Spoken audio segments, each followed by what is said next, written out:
अच्छा चलो ठीक है. 2 markers. Question number 1.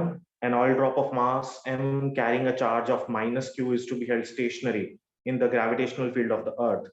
What is the magnitude and direction of electrostatic field required for this purpose? अब एक बात, एक oil drop है, ठीक है, and this oil drop carries a charge of minus q. Obviously इसको आप stationary hold कराना चाहते हो, its weight is downwards, so force is acting downwards. So to make it stationary in the gravitational field, आपको एक electric field apply करनी पड़ेगी in the opposite direction so that के फोर्स एग्जैक्टली एक दूसरे को नलिफाई कर दें. तो Q into E is equal to mg. So this is capital Q. तो इलेक्ट्रिक फील्ड आपके पास होनी चाहिए mg by Q. ठीक है बेटा?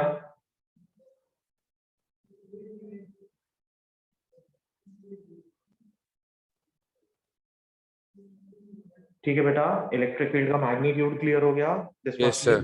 Q. Okay. Now the question number 2. Question number 2 is, अच्छा पहले तो सब लोग एक काम करो, अपना असाइनमेंट ओपन तो कर लो. सबका हो जाए तो मुझे बताएं. सर कर लिया ओपन. Okay then. ठीक है. Now the question number 2. Find the number of field lines originating from the point charge Q equal to 8.54 into अच्छा 8.54 microcoulomb. तो ठीक है. Number of field lines क्या निकालना है? Flux. Flux होता है number of field lines. जब भी कभी पूछा जाए what are the number of field lines तो बोलेंगे flux. तो flux is the number of field lines. तो बेटा flux का फॉर्मूला होता है Q by E. ठीक. Now the charge is 8.854. Microcoulomb is 10 to the power minus 6 and E epsilon naught की value is 8.854 into 10 to the power minus 11. Solve कर लेंगे so this will be 10 raised to the power plus 5. ठीक है. तो flux का formula क्या होगा? Oh sorry, flux की SI यूनिट क्या होगी?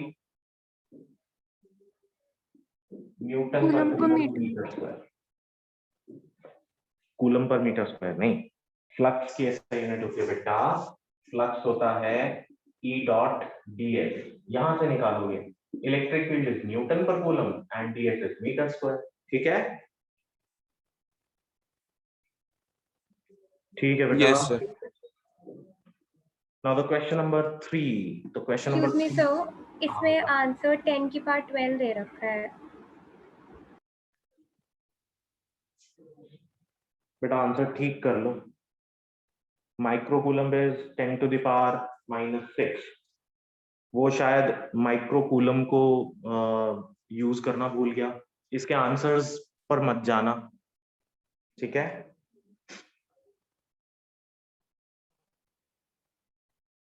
Okay sir. हाँ देखो सिंपल कैलकुलेशन है. फ्लक्स होता है चार्ज अपॉन एप्सिलॉन. चार्ज की वैल्यू है 8.854 माइक्रोकूलम. अब ये माइक्रोकूलम है तो 10 to the power minus 6 तो हमें लगाना ही पड़ेगा. और this is 8.854 into 10 raised to the power minus 11 है ना. तो ये वैल्यू ऊपर जाके इट विल बी plus 5.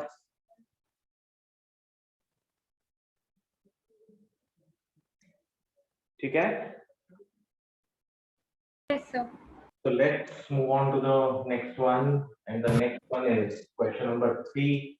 और question number 3 कहता है if Q is the positive charge on each molecule of water, what is the total positive charge in 360 gram a mug of water? अब बताओ Q is the positive charge on each molecule of water.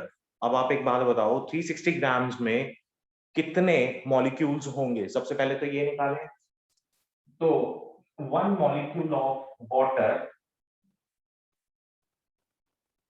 is equal to 18 grams होता है. होता है बेटा? Yes sir. Yes, sir. अब आप यहाँ पर मोल कॉन्सेप्ट अगर अप्लाई करें तो मोल कॉन्सेप्ट क्या कहता है कि ग्राम मोलर मास यानी 1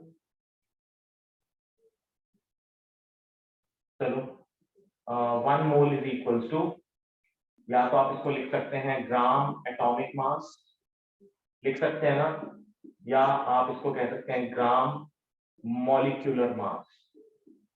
अब बेटा ग्राम मॉलिक्यूलर मास 18 ग्राम्स है, 1 मॉलिक्यूल यानी 1 मोल कितना होगा 6.023 into 10 raised to the power 23 molecules होने चाहिए ना।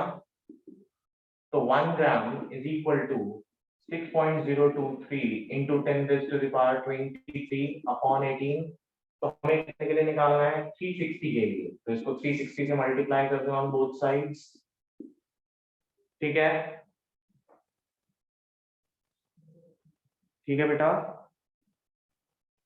Yes sir. Yes, sir. तो हमें ये पता लग गया कि बेटा 360 ग्राम्स में इतने मॉलिक्यूल्स होंगे। 18 1 18, 18 2 36, so this will be 12.046 into 10 raised to the power 23 molecules। तो एक मॉलिक्यूल वो कहता है if Q is the positive charge on each molecule, तो टोटल नंबर ऑफ चार्जेस कितने हो गए, इतने ही हो गए ना, इतने ही हो गए ना बेटा।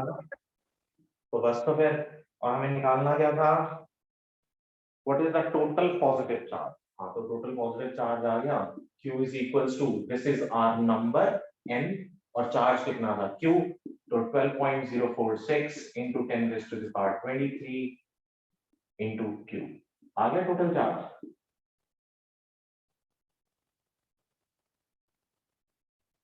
ठीक है बेटा। Yes sir. मोल कॉन्सेप्ट तो सबको क्लियर है ना, is there any doubt in mole concept?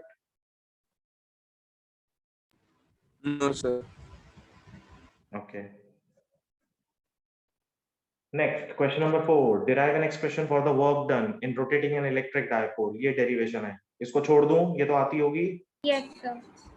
Question number 5.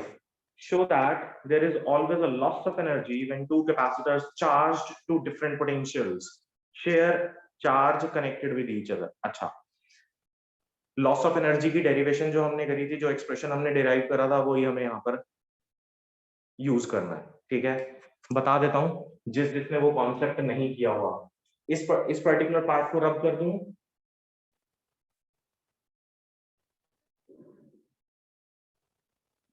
Yes sir.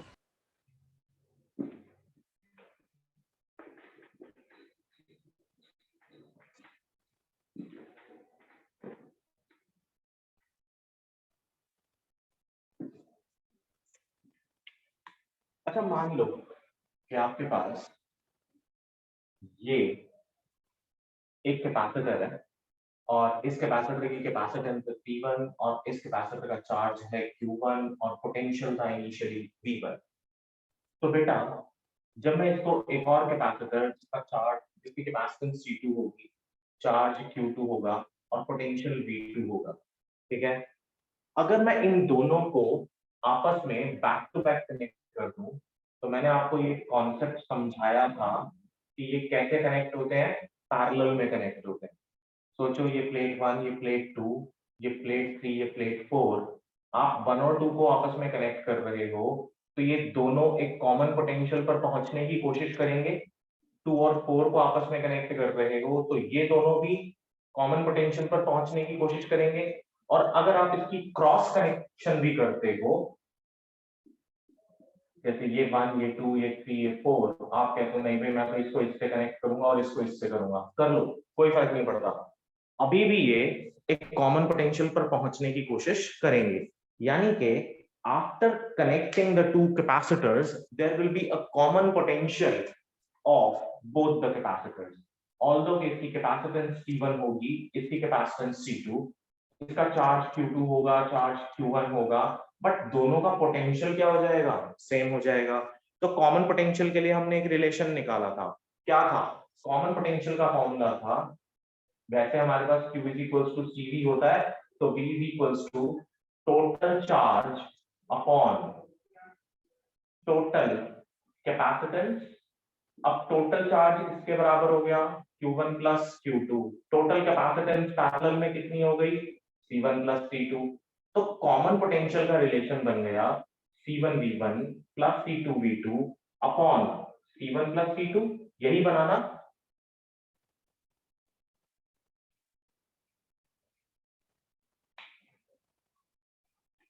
बेटा ये वाला कॉन्सेप्ट क्या सबको क्लियर है? वैष्णवी, स्नेहा, क्या आपको क्लियर है ये दोनों, ये कॉन्सेप्ट?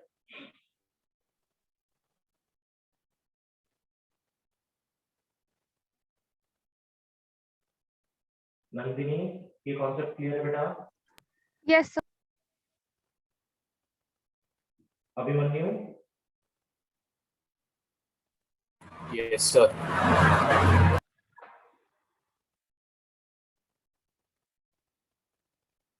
Melissa, Yes, sir. आशी, आन्या, क्या ये पर्टिकुलर कॉन्सेप्ट क्लियर है बेटा? Yes, sir. Yes, sir. अच्छा, तो होता क्या है कि दोनों अलग अलग पोटेंशियल्स पर थे, और जब आप दो बॉडीज को आपस में कनेक्ट कर देते हो या दो कैपेसिटर्स को कनेक्ट करते हो, तो चार्ज तब तक ट्रांसफर होता है जब तक के दोनों के पोटेंशियल्स इक्वल ना हो जाएं। तो कॉमन पोटेंशियल हमने यहाँ से निकाल लिया। अगर ये मेरा कॉमन पोटेंशियल है, तो टोटल फाइनल एनर्जी किसके बराबर होगा? Half net capacitance into common potential का स्क्वायर, हाफ सीवी स्क्वायर होता है ना। तो नेट कैपेसिटेंस कितनी आ गई? C1 प्लस C2 और कॉमन पोटेंशियल का स्क्वायर। तो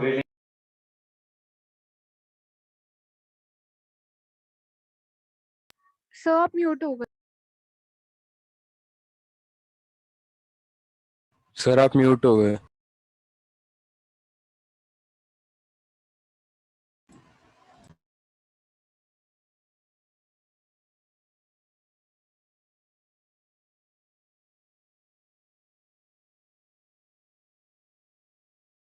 फाइनल एनर्जी, लेकिन टोटल इनिशियल एनर्जी की अगर बात करें, तो टोटल इनिशियल एनर्जी किसके बराबर था?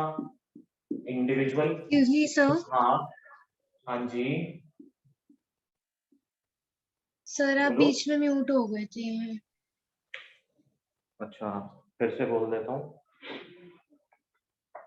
Total final energy half C1 plus C2 into V square होना चाहिए इस केस के बाद। Yes, sir. Yes, sir. तो हमने V की वैल्यू, कॉमन पोटेंशियल जो हमने निकाला, उसकी V की वैल्यू यहां डाली, तो मुझे ये मिल गया। सिंपल, इसको कैंसिल आउट कर दिया and we are left with half C1 V1 plus C2 V2 whole square upon C1 C2, C1 plus C2। लेकिन टोटल इनिशियल एनर्जी कितनी थी? इसकी एनर्जी अलग और इसकी एनर्जी अलग, और हमने दोनों को ऐड कर दिया। तो जो लॉस ऑफ एनर्जी है, तो लॉस ऑफ एनर्जी क्या, कैसे निकालोगे? लॉस ऑफ एनर्जी होगा E initial minus E final. दोनों वैल्यूज को रख दो, so this will be half C1 V1 square plus half C2 V2 square minus of half C1 V1 plus C2 V2 whole square upon C1 plus C2। इसको simplify कर लेंगे।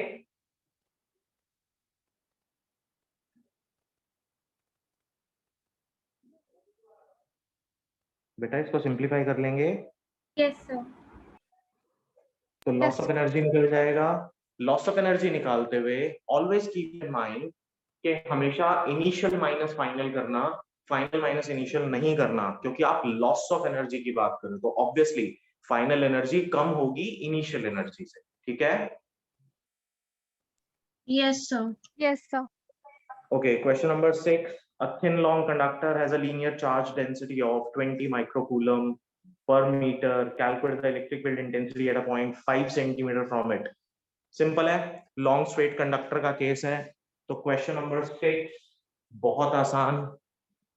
Question number 6 का formula भी आपको याद होना चाहिए, क्योंकि एक long straight long straight conductor अगर होगा तो बेटा इसकी हमें निकालनी है इलेक्ट्रिक फील्ड।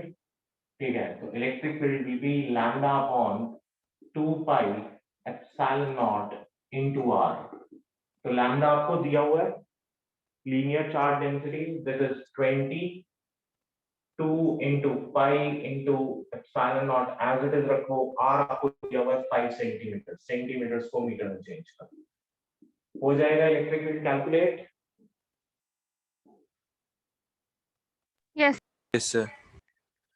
एप्सिलॉन नॉट की वैल्यू रखोगे, ऊपर लेके जाओगे तो वो 10 की पावर रिलेटिवली कम होनी शुरू हो जाएगी, फिर आप जब डिवाइड करोगे तो और आसान हो जाएगा, है ना? Yes, sir.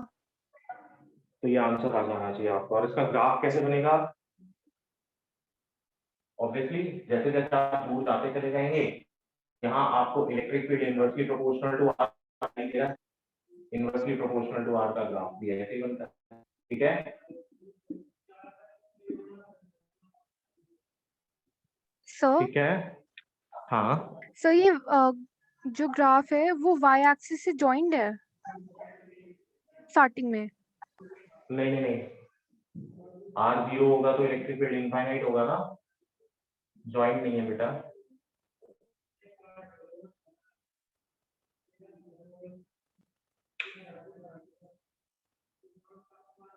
जॉइन नहीं होगा बेटा, electric Okay, field is sir. Inversely proportional to R. अगर आर 0 हो जाता है तो इलेक्ट्रिक फील्ड इनफाइनाइट हो जाएगी ना बेटा, इसको जॉइन नहीं करेंगे, ये पैरेलल दिखाना है आपको।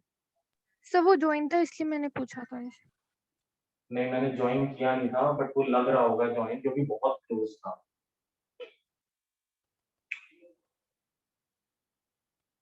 क्लियर है ये वाला क्वेश्चन भी? Yes, sir. Yes, sir. ठीक है, Yes, sir.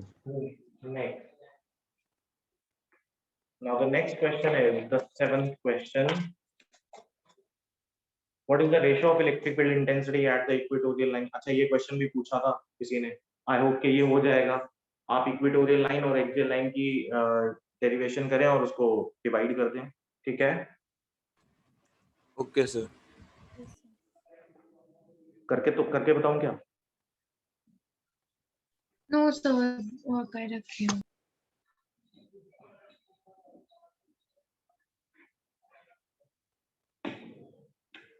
सबसे हो जाएगा बेटा, इंडिविजुअली बताएं सारे। Yes, sir. Yes. स्नेहा हो जाएगा, Melissa, Yes, sir. Yes, sir. Vaishnavi कर लोगे बेटा?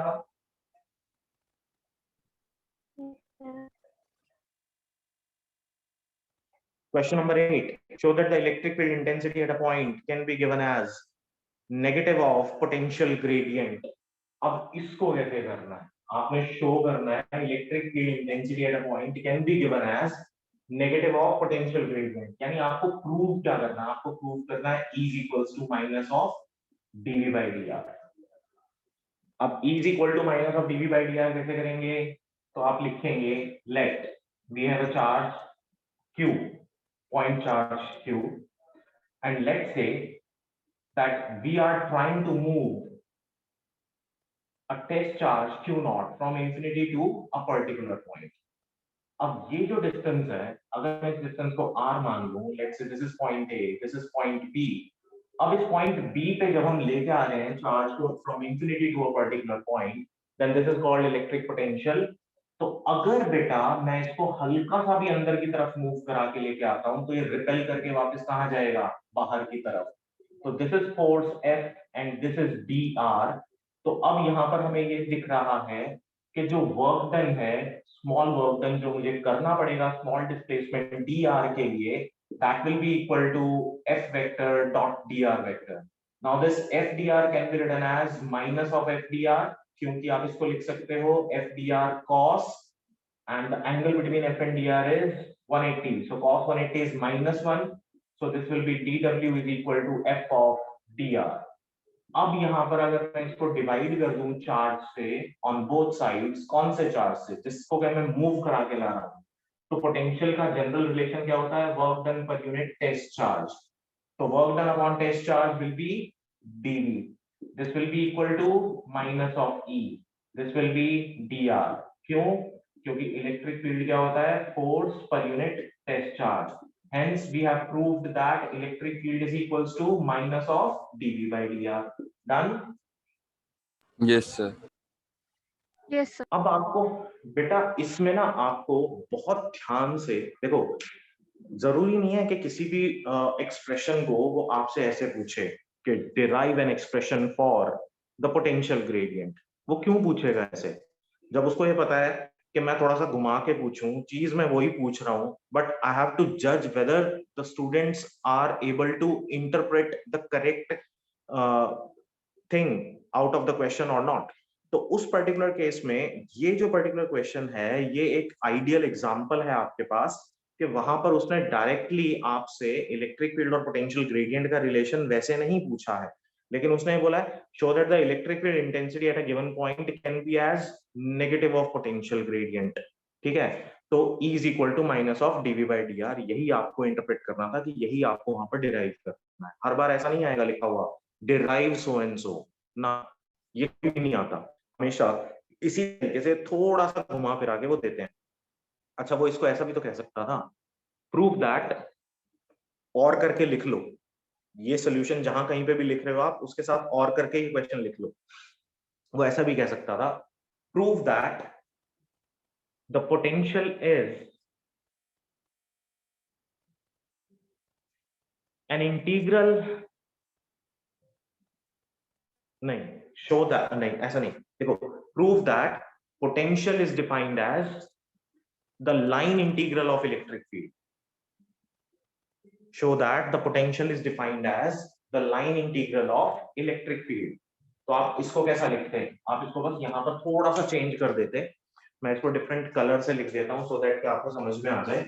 तो ये अगर मेरे पास इलेक्ट्रिक फील्ड है तो मैं इसको लिख सकता हूँ dv is equals to minus of edr and you have to। Sir आपने इससे पहले भी एक क्वेश्चन बताया था, वो भी बता दो, वो भी लिख लेंगे। इससे पहले क्वेश्चन बताया था सर इसी का मतलब कि और कैसे आ सकते हैं वाला क्वेश्चन। हाँ, इसी, अच्छा वो भी मैं बताता हूँ। ठीक है, तो अब आप इसको क्या लिख सकते हो, integral of dv is equals to minus of edr, या फिर आप लिख सकते हो v is equals to minus of e into dr, और यहाँ बेस में l लगाएंगे विच शोज कि ये लाइन इंटीग्रल है। ठीक है, यहाँ पर बेस में l लगाते हैं अगर इंटीग्रल के नीचे, तो ये लाइन इंटीग्रल को रिप्रेजेंट करता है, a लगाते हैं तो ये सरफेस एरिया इंटीग्रल को रिप्रेजेंट करता है, v लगाते हैं तो ये वॉल्यूम इंटीग्रल को रिप्रेजेंट करता है। ठीक है, यस सर। अब लिखो क्वेश्चन क्या था।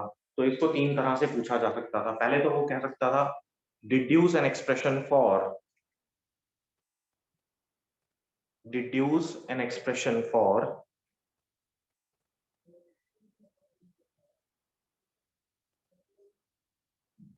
Potential and electric field, deduce an expression between potential and electric field. दूसरा वो कह सकता था prove that the potential at any point is defined as the line integral of electric field। और तीसरा स्टेटमेंट तो उसमें ये दिया ही हुआ है जो कि उसने इस क्वेश्चन में दिया है, 8th क्वेश्चन में।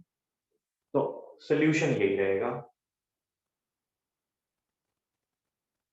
So this is your question number 8। ठीक है बेटा,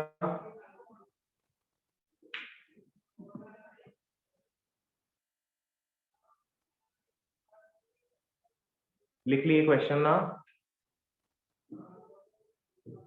Yes, sir.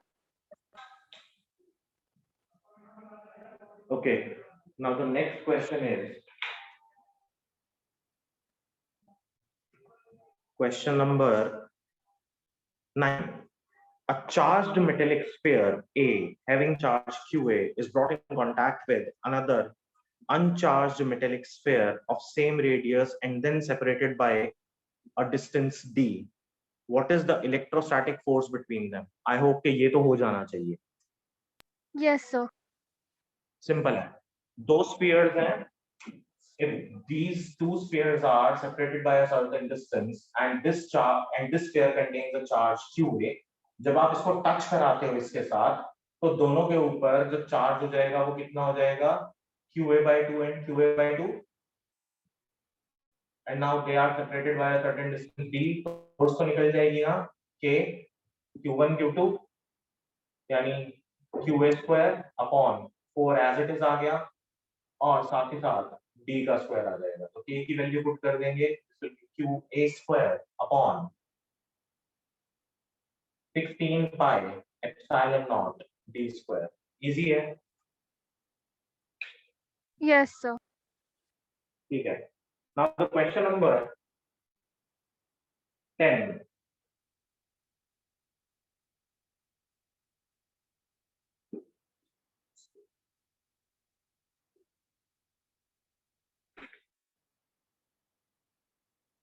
Question number 10 is, an electron and a proton falls through a distance in uniform electric field E. Compare the time of fall. निकाल सकते हैं?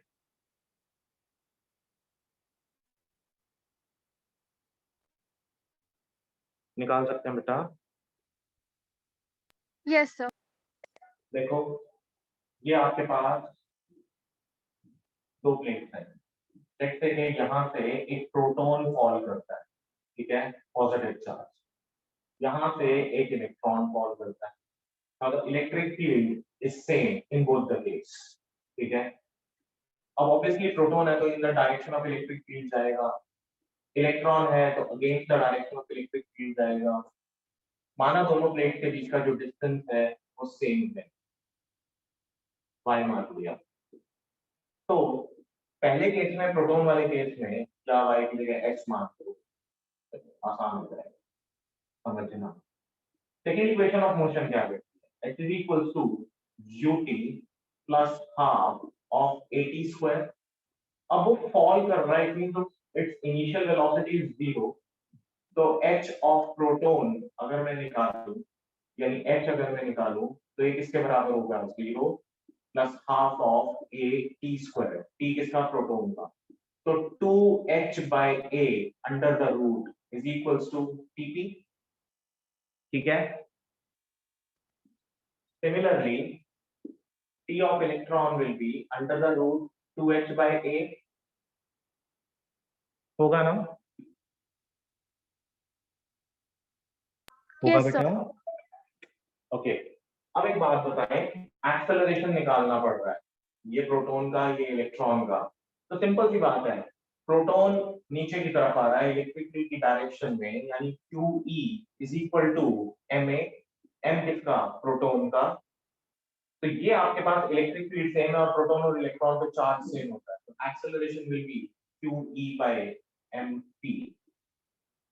तो आपका time हो गया under the root 2h upon QE upon mp. ये ऊपर आ जाएगा. This is time period of proton. तो time period of electron will be under the root 2h me by QE, है ना? ठीक है. Yes. अब बताओ Yes, sir. किसका टाइम ज्यादा होगा, किसका टाइम ऑफ फॉल ज्यादा होगा, किसको ज्यादा टाइम लगेगा आने में, वापस नीचे आने में?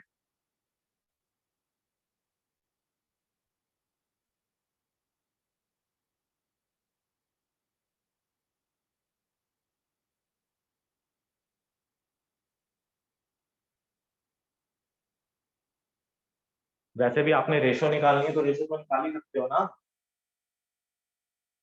कंपेयर करना ना टाइम ऑफ फॉल, तो रेशो कर लो. तो रेशो हो जाएगी TP upon TE. This will be whole under the root 2h mass of proton upon QE into 2h mass of electron upon QE. तो QE से QE कैंसिल आउट हुआ, 2h से 2h कैंसिल आउट हुआ. This will be under the root mass of proton upon mass of electron. ठीक है. हो गया comparison. So proton ज्यादा टाइम लेगा ना? हाँ, प्रोटॉन का मास ज्यादा है तो प्रोटॉन ज्यादा टाइम लेगा. ठीक है. Yes, sir. ये रेशो बड़ी आएगी ना बेटा, MP अपॉन ME. क्लियर हो गया बेटा ये वाला क्वेश्चन सबको? Yes, sir. Yes, summer, sir. Lalita, Nandini, Yes, sir. Yes, sir. Anvesha, Yes, sir. Sneha, Vaishnavi, Yes, sir. अन्या, दक्ष, Yes, sir. Yes, sir. Aryan, Yes, sir. Clear. Abhimanyu, Ashi. Yes, sir. Okay. Next है बेटा question number 11. Question number 11 कर लेंगे. 2 point charges minus q and plus q. तो ये एक dipole हो गया. Are placed 2 meter apart. Means this is the distance between the dipole as shown in the figure. Give the direction of electric field at points A, B, C and D. Electric field की direction बता सकते हैं ABCD पे.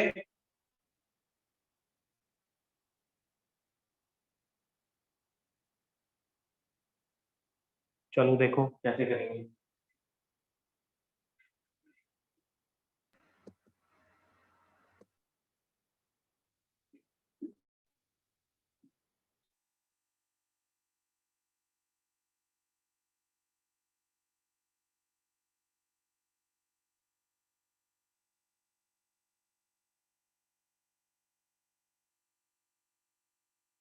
B, A, B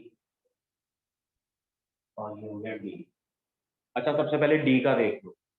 ठीक, ये minus Q है, ये plus Q है. तो यहाँ अगर आप टेस्ट चार्ज रखो क्यू नॉट, तो डायरेक्शन ऑफ इलेक्ट्रिक फील्ड निकालने के लिए ये बाहर की तरफ जाएगा, ये अंदर की तरफ आएगा. तो this will be the direction of electric field. होगा ना. Yes, sir. Resultant electric field की डायरेक्शन यही होगी बेटा. अच्छा आप बी पे निकालना चाहते हो तो फिर से देखो, जब आप इस पॉइंट पे देखना चाहते हो इलेक्ट्रिक फील्ड, तो क्योंकि ये डायपोल पड़ा हुआ है, ये पॉइंट था, तो अब आप टेस्ट चार्ज कहाँ रखोगे? यहाँ पर रखोगे. जब आपने टेस्ट चार्ज यहाँ रखा तो अब फिगर चेंज हो जाएगी. फिगर ये होगा माइनस क्यू प्लस क्यू. ऊपर तो कोई चार्ज था ही नहीं. Now you are placing charge Q naught at this point B. अब देखो ध्यान से, माइनस Q अट्रैक्ट करेगा इसको अपनी तरफ, और ये क्या करेगा, इसको, इस वाले चार्ज को रिपेल करेगा. अब स्ट्रॉन्गर फोर्स कौन सी होगी?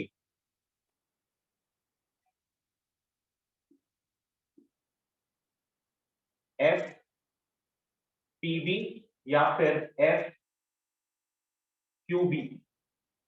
कौन सी होगी stronger force?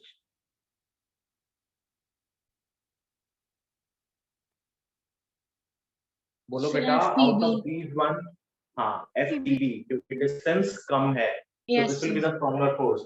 So net electric field will be in this direction. ठीक है? Yes, ठीक है sir. बेटा. So likewise you can calculate at A and C also. Yes, sir. Okay.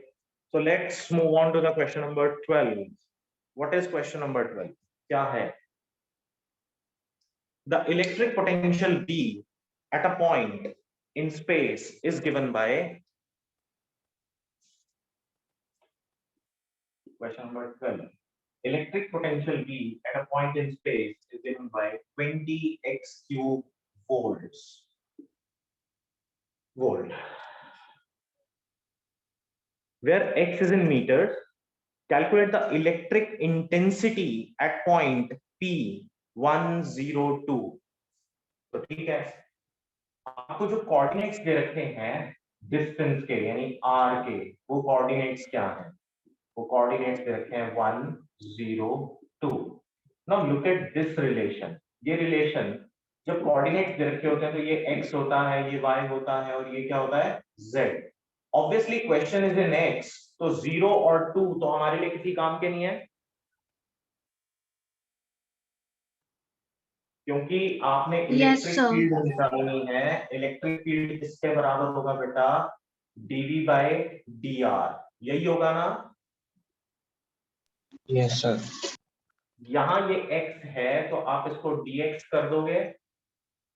This is negative minus of dv by dx.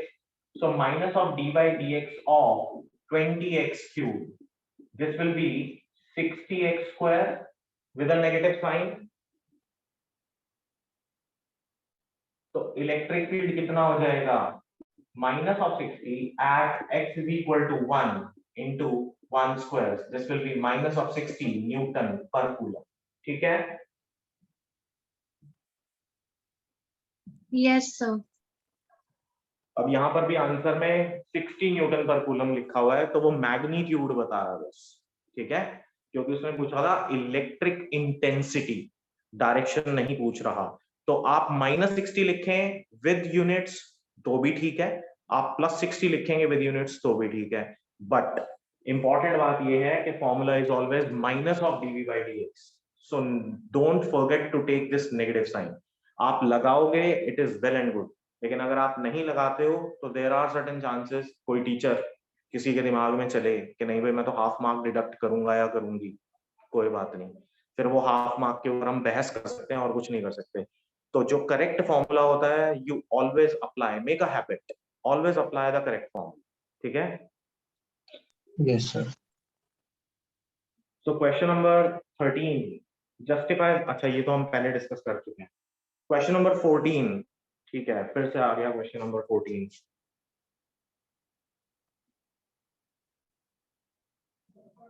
Question number 14 ये कहता है कि आपके पास 5 कैपेसिटर्स हैं, 5 है 4 है 5, ये बेटा आपके पास 5 कैपेसिटर हैं, ठीक है। एक कैपेसिटर, इन दो को उसने ऐसे शॉर्ट करा और बाकी इन दो को उसने ऐसे शॉर्ट कर दिया, ठीक है, इसे कहते हैं शॉर्टिंग। शॉर्टिंग का मतलब होता है किसी भी एक चीज को दूसरी किसी चीज के साथ कनेक्ट कर देना, उसको बुलाता है शॉर्टिंग। तो हमने यहाँ इसको शॉर्ट कर दिया। अब बेटा एक बात समझो, ऐसे वाले केसेस में आप ये मान लो कि करंट किसी एक एंड से मूव कर रहा होगा, मान लिया कि इस एंड से चार्ज मूव कर रहा है या करंट मूव कर रहा है, तो दिस इज द पॉइंट जहां पर आकर करंट डिवाइड होगा और ये वाला पार्ट इस पॉइंट पे आके इस करंट को यहाँ पर ऐड कराएगा, ठीक है। यानी ये जो वायर है, जो जंपर ये वायर हमने यहाँ पर लगाई शॉर्टिंग के लिए, वो इस पॉइंट और इस पॉइंट का पोटेंशियल सेम करने की कोशिश करेगा, बट ये जो जंपर है वो इसका और इसका पोटेंशियल सेम करने की कोशिश करेगा। तो इन शॉर्ट हम ये कह सकते हैं ये पर्टिकुलर कैपेसिटर और ये पर्टिकुलर कैपेसिटर और ये particular capacitor, these three capacitors are at different potentials, oh sorry, these three capacitors carry different current, ऐसा बोल सकते हैं। सर एक बार ये वाला वापस एक्सप्लेन कर दो कॉन्सेप्ट। देखो बेटा, यहाँ से अगर मैं कहता हूँ कुछ चार्ज आया तो ये चार्ज Q डैश और Q माइनस Q डैश में डिवाइड होगा। अब ये Q डैश आगे आ रहा था तो ये यहाँ पर फिर से दो पार्ट्स में डिवाइड हो गया ना। अगर मैं इसको Q डबल डैश बोलूं तो ये कितना हो जाएगा, Q dash minus Q double dash, ऐसा ही होगा ना। Yes sir. अब क्योंकि बेटा चार्जेस डिवाइड हो गए तो these three capacitors carry different charges ना। Yes sir. आप इसको ज्यादा और आसान तरीके में समझ सकते थे, बट वो तरीका गलत होता है, but in the most lemon form आप उसको समझ सकते हो, ठीक है। एक्चुअल में कैपेसिटर के थ्रू डीसी सर्किट्स में करंट पास होता नहीं है, बट हम करंट को भी लेके ये काम कर सकते थे एक अपनी अंडरस्टैंडिंग के लिए सिर्फ, ठीक है, लेकिन लिखेंगे नहीं ऐसा। आप ये भी कह सकते थे कि ये पांचों कैपेसिटर्स में कुछ डिफरेंट करंट जा रहा है, यानी कि यहाँ से कुछ करंट अगर आई आ रहा था तो ये करंट यहाँ से दो पार्ट्स में डिवाइड हो गया। लेट्स से कि यहाँ I1 चला गया तो इधर आ गया I माइनस I1। फिर आप कहोगे कि भाई यहाँ से इसमें चला गया तो इधर अगर I1 आ रहा था तो इधर चला गया I2 और ऊपर चला गया I1 माइनस I2, ऐसा ही होगा ना बेटा। Yes sir. लेकिन इंपॉर्टेंट बात ये है कि this is your capacitor C1 and this is your capacitor C5, सारे के सारे करंट्स इस एंड पर आकर सम अप हो जाएंगे, तो C5 और C1 में सेम करंट फ्लो कर रहा है। Yes sir. ओके, अब क्योंकि C1 और C5 में सेम करंट फ्लो कर रहा है, it means C1 and C5 are in series, but इसमें डिफरेंट करंट फ्लो कर रहा है, तो they all are in parallel to each other. Yes sir. So the relative जो new circuit है, equivalent circuit है, that equivalent circuit will be like this. ठीक है बेटा? Yes, sir. Now these all capacitors are of 2 microfarad value each. 2, and this is also 2. तो parallel में 2 कितना हो जाएगा? C 1/C parallel, sorry उल्टा हो गया. C parallel is equal to 6 microfarad हो गया ना? So the new combination is this. This is 6, this is 2, and this is 2. तो जब आप इसको सॉल्व करोगे, this will be 1/2 plus 1/2 plus 1/6, which is equal to 1/C series. और नीचे 6 आ जाएगा बेटा, ऊपर आ जाएगा 7. तो हम इसको फाइनली लिख सकते हैं C series is equal to 6/7 microfarad. ठीक है? Yes, sir. क्लियर है ये वाला क्वेश्चन बेटा सबको?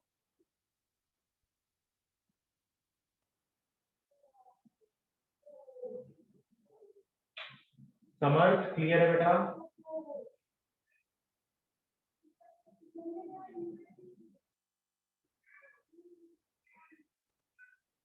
आर्यन क्लियर है बेटा? Yes, sir. Clear है.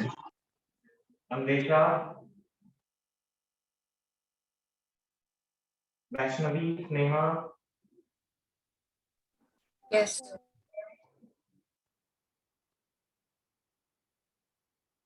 ठीक है बेटा. अच्छा, एक और आप सभी लोगों से एक रिक्वेस्ट है कि,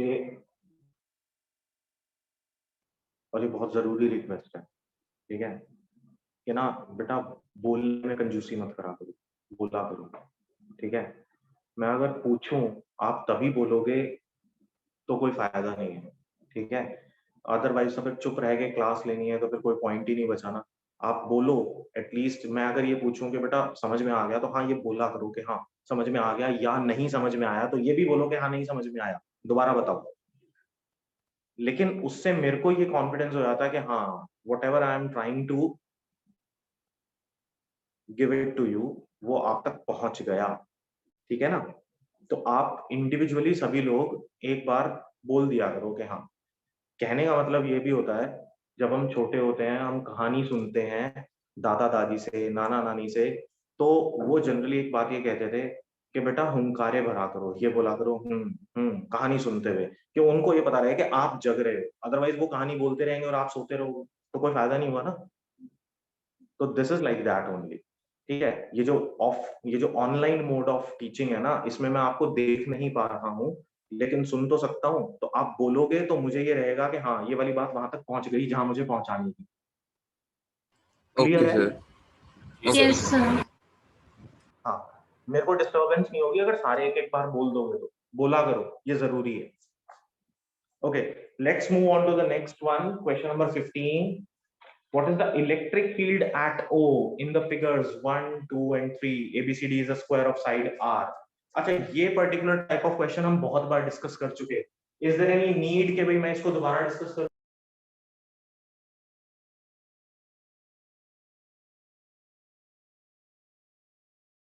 सर एक बार थर्ड पार्ट बता दो. Sir, you are on mute.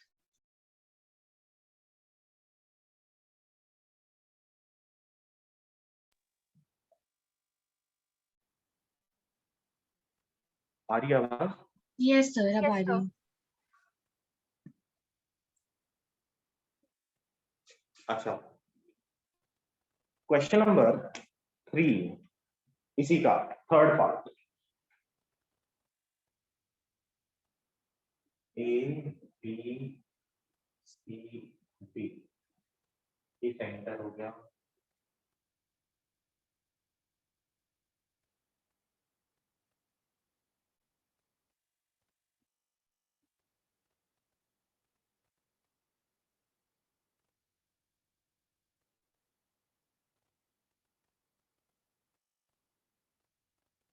What is the electric field at O in the given figures 1, 2 and 3? ABCD is a square of side R। अब यहाँ पर हमारे पास एक चार्ज है Q, ये पॉइंट है O and this is R। तो electric field मुझे यहाँ चाहिए, ठीक है। अच्छा,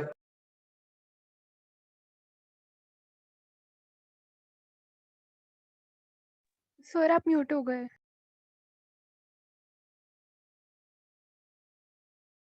सर आप म्यूट हो।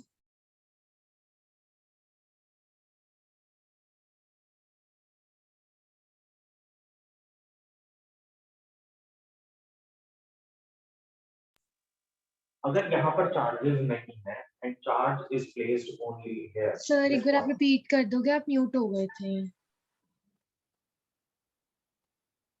बेटा मैं इसको टच ही नहीं कर रहा, मैं म्यूट कैसे हो जाता हूँ, मुझे समझ नहीं।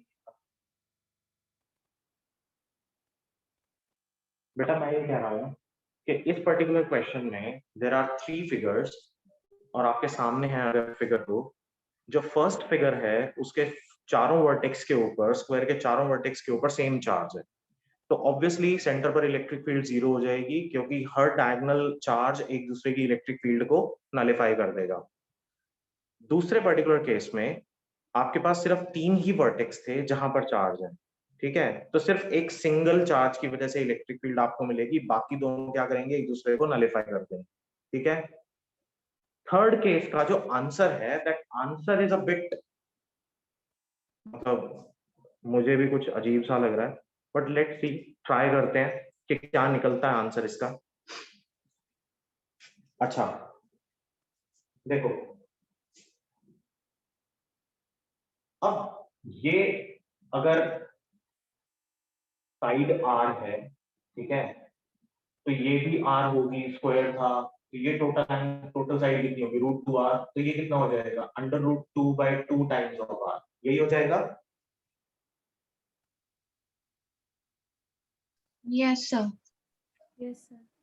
तो जो इलेक्ट्रिक फील्ड होनी चाहिए, इलेक्ट्रिक फील्ड का फॉर्मूला एक सिंगल पॉइंट चार्ज के लिए हमने क्या निकाला, सिंगल पॉइंट चार्ज के लिए जो हमारा इलेक्ट्रिक फील्ड का फॉर्मूला था, तो हम यहाँ पर टेस्ट चार्ज रख लेते हैं Q0, तो इलेक्ट्रिक फील्ड किसके बराबर होता था, F/Q0, और इलेक्ट्रिक फील्ड क्या था, KQ/R², सीधा सीधा, तो दिस विल बी 1/4πε0 Q/R का स्क्वायर, R क्या है मेरे पास, √2/2R का होल स्क्वायर, तो electric field will be Q/4πε0, this will be 2R² upon 4, ऊपर चला गया, 4 से 4 कैंसिल आउट हो गया, तो Q/2πε0R², इलेक्ट्रिक फील्ड ये होना चाहिए। आंसर के अंदर R² इज मिसिंग, R² लिख लेना, ठीक है बेटा।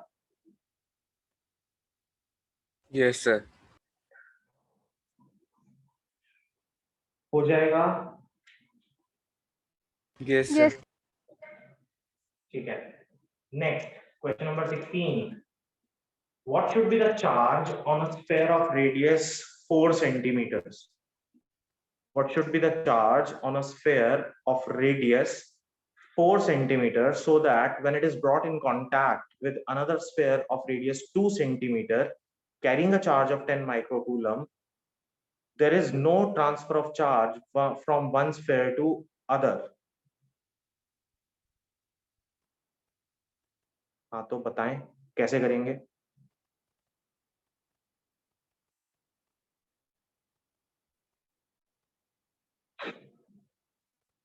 कोई तरीका, ये अभी मैंने थोड़ी देर पहले डिस्कस किया था कि अगर आप दो बॉडीज को आपस में कांटेक्ट में लेके आते हो तो चार्ज का ट्रांसफर होगा, ठीक है, बट वो कह रहा है चार्ज का ट्रांसफर नहीं हो रहा, लेकिन चार्ज का ट्रांसफर कब तक होता है, तब तक होता है जब तक के दोनों के पोटेंशियल सेम ना हो जाए, ठीक है।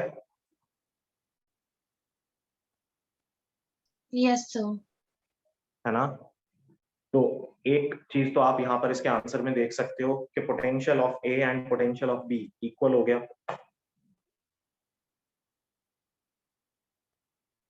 Yes sir. ठीक है। तो चार्ज कैसे निकालेंगे बताओ जरा।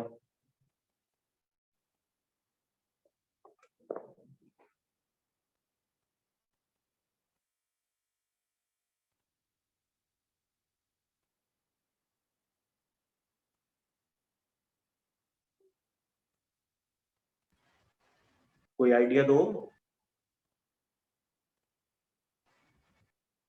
चलो, अगर बेटा आपके पास, हम बात कर रहे हैं 16 की, आपका 15 था, अगर आपके पास दो स्फीयर्स हैं, ऑब्वियसली एक स्फीयर बड़ा है जिसका रेडियस 4 सेंटीमीटर है और एक छोटा स्फीयर है इसका रेडियस 2 सेंटीमीटर है।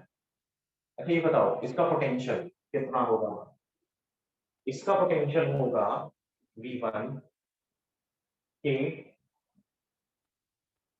Q1 बाय 4, यही होगा ना?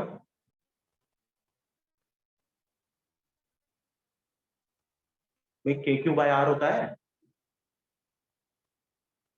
Yes, sir. इसका इसका जब आप पोटेंशियल निकालोगे V2, this will be K Q2 by 2, यही होगा। अब आप दोनों को कांटेक्ट में ले आए तो चार्ज डिस्ट्रीब्यूशन ट्रांसफर होगा, लेकिन कब तक? जब तक के पोटेंशियल सेम ना हो जाए। तो जब V1 बराबर V2 हो गया तो K Q2 by 2 will be equal to K Q1 by 4। K से K कैंसिल आउट हो गया और बेटा ये कैंसिल आउट हो गया, 2 रह गया। अब आप बताओ कि when it is brought in contact with another sphere of radius 2 centimeter carrying a charge 10, तो दूसरे वाले का चार्ज कितना था? 10 माइक्रोकूलम था। तो 10 is equal to Q1 bye 2, ये इधर आ गया, दिस इज 20। तो Q1 की वैल्यू कितनी आ गई? 20 microcoulomb.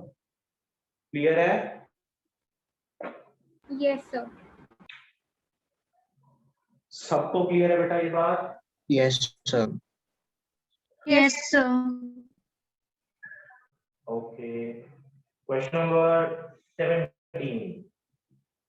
For an isolated parallel plate capacitor of capacitance C and potential difference V, what will happen to the charge on the plates, potential difference across the plates, field between the plates, energy stored in the capacitor when distances between the plates is increased? अब देखो ये question बहुत बार आपका CBSE में आ चुका, बहुत बार। CBSE के point of view से एक बहुत इंपॉर्टेंट क्वेश्चन है बेटा। आप प्रीवियस ईयर्स के क्वेश्चन पेपर्स अगर देखेंगे तो यू विल फाइंड कि ये क्वेश्चन सैंपल पेपर्स में भी और क्वेश्चन पेपर्स में भी मल्टीपल टाइम्स पूछा गया है। ठीक है, तो ध्यान से समझना।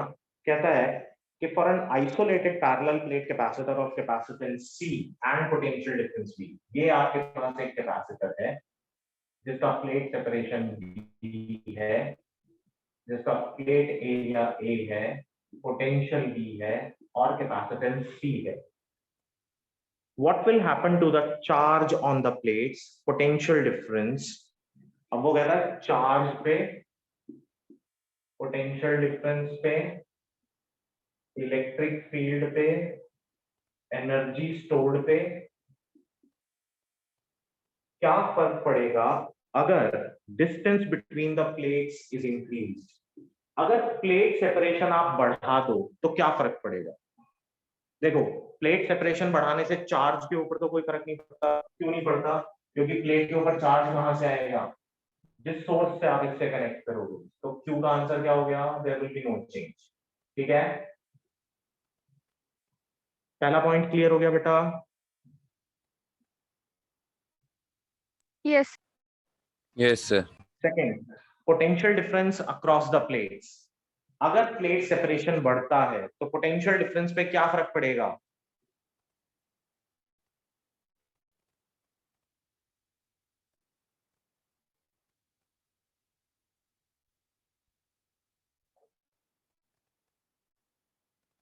बताओ, सोचो। सर इंक्रीज हो जाएगा। इंक्रीज हो जाएगा कैसे?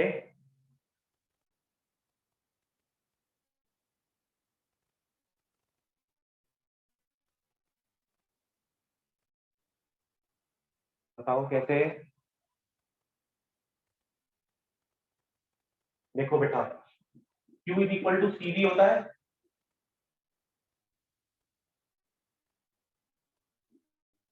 तो बेटा C is equal to Q by V होगा। अगर d बड़ा होता है तो c का फॉर्मूला क्या होता है? Epsilon not a by d। d अगर बढ़ेगा तो कैपेसिटेंस कम होगी, कैपेसिटेंस अगर कम होगी तो पोटेंशियल इंक्रीज होगा। तो आंसर इंक्रीजेस। ठीक है, Yes, sir. सबको बात समझ में आ गई ये वाली? Yes, sir. Yes, sir. फिर से बताता हूं, कैपेसिटेंस होता है बेटा epsilon not a by d। ध्यान दो, प्लेट सेपरेशन बढ़ गया तो कैपेसिटेंस घट जाएगी, लेकिन C किसके बराबर होता है? Q by d। अब कैपेसिटेंस कम कब हो सकती है? जब पोटेंशियल बढ़ जाए, क्योंकि चार्ज तो कांस्टेंट था। ठीक है ना? Yes, sir. अच्छा, अब आ जाओ इलेक्ट्रिक फील्ड पे। What will happen to the electric field? Sir, no change. No change. Why? Sir, because वो surface charge density पे depend करेगा. एग्जैक्टली, क्योंकि वो इसकी सरफेस चार्ज डेंसिटीज पे डिपेंड करेगी। बिल्कुल ठीक। तो there will be no change. Next, energy पे आ जाओ। What will happen to energy? Energy का फॉर्मूला क्या था? हाफ cv², है ना? Yes, sir. पोटेंशियल के साथ क्या हुआ था? पोटेंशियल के साथ क्या हुआ था? इंक्रीज हो Increase. गई Yes, ना, sir. तो एनर्जी भी इंक्रीज हो जाएगा। ठीक है,